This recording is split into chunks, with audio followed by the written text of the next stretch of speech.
أعوذ بالله من الشيطان الرجيم. بسم الله الرحمن الرحيم.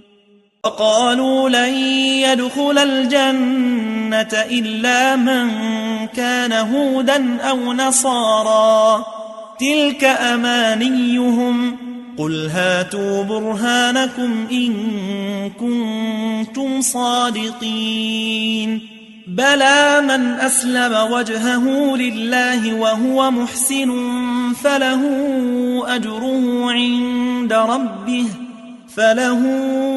أجره عند ربه ولا خوف عليهم ولا هم يحزنون.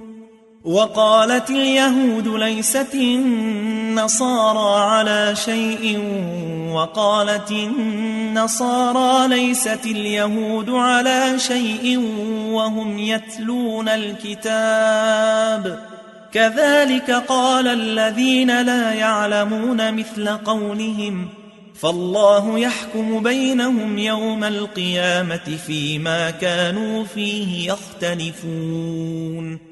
ومن أظلم ممن منع مساجد الله أن يذكر فيها اسمه وسعى في خرابها أولئك ما كان لهم أن يدخلوها إلا خائفين لهم في الدنيا خزي ولهم في الآخرة عذاب عظيم. ولله المشرق والمغرب فأينما تولوا فثم وجه الله إن الله واسع عليم. وقالوا اتخذ الله ولدا سبحانه بل له ما في السماوات والأرض كل له قانتون بديع السماوات والأرض وإذا قضى أمرا فإنما يقول له كن فيكون.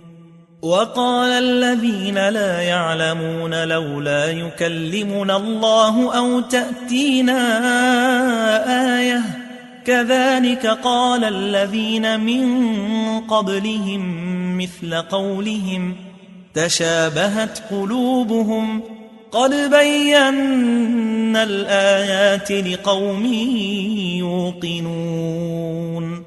إنا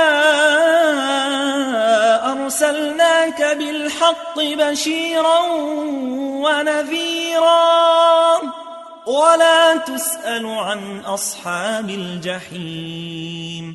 ولن ترضى عنك اليهود ولا النصارى حتى تتبع ملتهم قل إن هدى الله هو الهدى ولئن اتبعت أهواءهم